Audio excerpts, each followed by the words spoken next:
سلام، خیلی مخلصیم. خوبید رفقا؟ خوشید؟ خرمید؟ خرم‌آبادید؟ سرسلامتید؟ سرپنجه‌اید؟ خانم آقایون تو خونه؟ امیدوارم که همیشه شاد و خوش و سلامت باشید. امروز براتون یه شیرینی آوردیم با طعم زعفرون، شیرینی قدیمی سوئدی به نام لوس بولا. بسیار خوشمزه است. زعفرونش که از طرف ایران بوده، سوئدی هم تلاش خودشونو کردن. بزن بریم برای تهیهش ببینیم میخوایم چیکار بکنیم. امشب زعفرون خوریه. با ما همراه باشید. در ابتدا دوستای عزیز و گل، ما اینجا 250 گرم شیر داریم، میریزیم داخل یه شیر گرم کن یا قابلمه یا هر چی که دارید و کره رو به اندازه 50 گرم میریزیم داخل شیره، میذاریمش رو اجاق رو دمای پایین تا کره داخل شیر آب بشه. بعد از اینکه کره کاملا داخل شیر حل شد، دمای شیر با کره ما نسبتاً بین 37 تا 40 درجه است، بالاتر نره. من اینجا نیم گرم زعفرون آسیاب شده دارم که میریزم داخل شیر با کره. چون که شیرمون بلرمه سریع زعفرون رنگ میده. من یه ذره دیگه داخلش داره. دوستان یه نکته‌ای که قابل تذکر من اینجا بهتون بگم، دمای شیر و کره اگر احیانا روی گاز رفت بالا، شما میتونید با هم زدن یا انتقالش به یه ظرف دیگه دماشو حتما برسونید به 37 تا 40 درجه، چون که پودر مایع خمیر رو میخواید استفاده کنید و باهاش حل کنید به مشکل بر نخورید و اصطلاحاً پودر خمیر مایعتون از بین نمیره. دمای مایع به 40 تا 37 درجه رسید، الان بهترین موقع برای اضافه کردن پودر خمیر مایع است و عمل تخمیر خیلی سریعتر هم انجام میشه داخل خمیرتون. پودر خمیر مایعی که من اضافه کردم 10 گرم هستش، با مایعتون هم میزنید. بعد از اینکه مطمئن شدید پودر خمیر مایعتون کاملا حل شد داخل شیر و کره، من بعد شکر اضافه میکنم به مقدار 90 گرم داخل مایع. شکرم هم میزنم. بعد از اضافه کردن شکر میریم برای اضافه کردن خامه ترش به مقدار 125 گرم اضافه میکنیم به مایعمون. این خامه ترش بافت به خصوصی به این شیرینی میده که حالت نرمترش میکنه. این مایع رو هم میزنیم با هم. بعد از اینکه تمام مواد با هم کاملا حل شد، من اینجا 480 گرم آرد قنادی، آرد شیرینی پزی دارم، اضافه میکنم یک جا به موادم. نمکم به اندازه نصف قاشق چایخوری 3 گرم اضافه میکنیم به آرد و شروع میکنیم دستگاه رو روشن کردن و هم زدن. دوستان خمیر ما کاملا هم خورد، بافت خمیرمون هم عالیه، کاملا از دیوارهای ظرفمون جدا میشه و به قول بعضیا گلوتنش فعال شد. بعد اینکه خمیرمون رو در آوردیم، من این خمیر رو گرد میکنم و میذاریم روی میز کارمون به مدت نیم ساعت استراحت بکنه. همین کاسه دستگاهمون هم اینجوری تلپی میذاریم روش، به همین راحتی، خیلی راحت. چیکار کنیم دیگه؟ در تبع اخلاص. برگشتیم بعد از 40 دقیقه. خمیر ما آماده است برای برش زدن. بریم برای قسمت بندی. رسیپی شیرینی ما 14 تا خمیر 70 گرمی به ما داد. دوستانی که سوال میکنن چند گرم چجوری چیکار کردی، 14 تا خمیر 70 گرم، یعنی به ما 14 تا شیرینی زعفرونی خوشگل لوسی بلا میده. بریم برای فرم دادنش.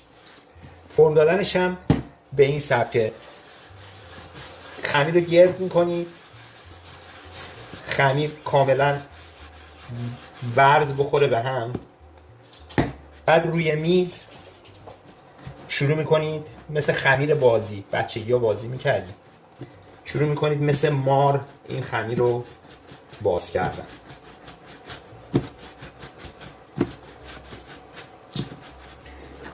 تقریبا 30 سانت 35 سانت من اینو باز کردم، 35 سانت. و به این صورت شروع میکنم 3 دور از این ور و 3 دور از این ور.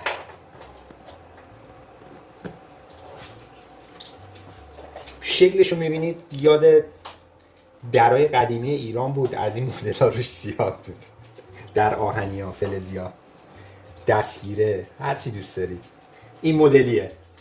شکل نوستالژی، شکل اصلی این شیرینی همینه، به همین صورت. حالا یه دونه دیگه من واسهتون باز میکنم. اول توی دستتون حالت خمیر رو قلقلی کنید، بعد بندازیدش روی میز، یه ورزش بدید خیلی نرم.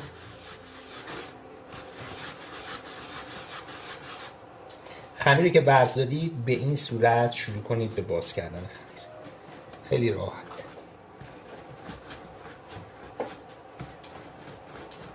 زیادم نازکش نکنید چون که خمیرتون پاره میشه، به همین اندازه کافیه. 3 دور من میپیچم از این ور، این از این و 3 دورم از هم.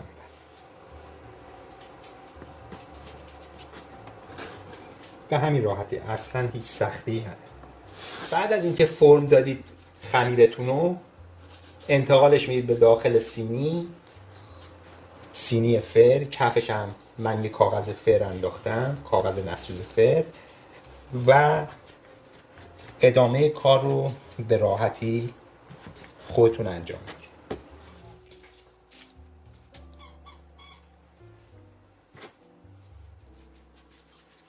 و در آخر شکل نوستالژی این شیرینی حتما با کشمش هستش.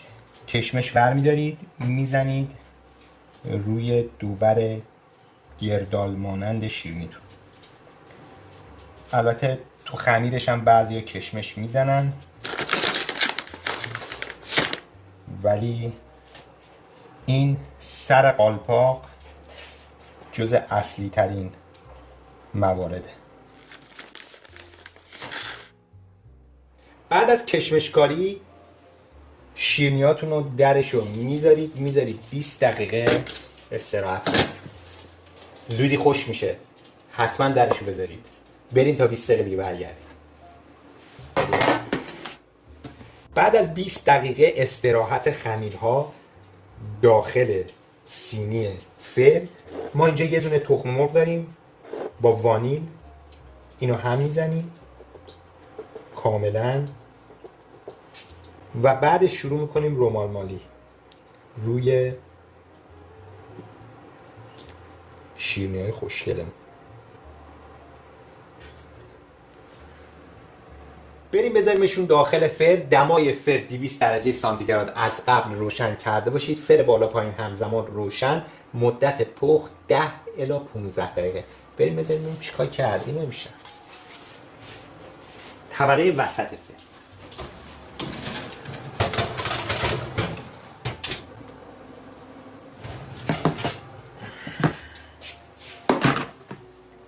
به به از این لوسی بوله بسیار زیبا شده. پفکی. بریم برای مزه کردن یه دونه از این شیرینی‌های خوشمزه. واقعا انقدر لطیف و نرم شده نگم براتون. اینم از بافت داخلش بسیار خوشمزه و خوش ترکیب و عالی شده. خیلی نرم شده، واقعا لذیذه. و هرچی این شیرینی خاصیتش اینه که داخلش نرم و لطیف باشه و پرطرفدار میشه به خاطر نرم بودن و لطیف بودنش. به سلامتی همتون. زیادی حرف زدم. بسیار خوشمزه شده، مخصوصا دم کریسمس باشه، برف اومد، پنجره رو باز میکنی 1 متر برف اومده باشه، یه چای بریزی یا یه قهوه بشینی با یه دونه از اینا رو بذاری گرم بشه توی مایکروویو یا فر، بشینی بخوری. فقط کارش همینه. خیلی خوشمزه شده. امیدوارم که تو خونه هاتون درست کنی. این رسیپی آسون و خیلی راحته ولی بسیار خوشمزه و واقعا زیبا و لذتش رو ببرید در کنار خانواده‌تون. و لایک رو بزن دیگه، به خاطر این کلاه مسخره من شده، به خاطر این چراغاش لایک قشنگه رو بزن، کامنت هم برامون بنویسید و سابسکرایب یادتون نره، زنگوله رو اگه دوست داشتید بفشارید. تا برنامه بعدی، تا کار جدیدی دیگه ساعت 12 شب، همه رو به خدا بزرگ می‌سپارم. خدا نگهدارتون. خدا نگهدار. We wish you a Merry Christmas. We wish you a Merry Christmas. We wish you a Merry Christmas.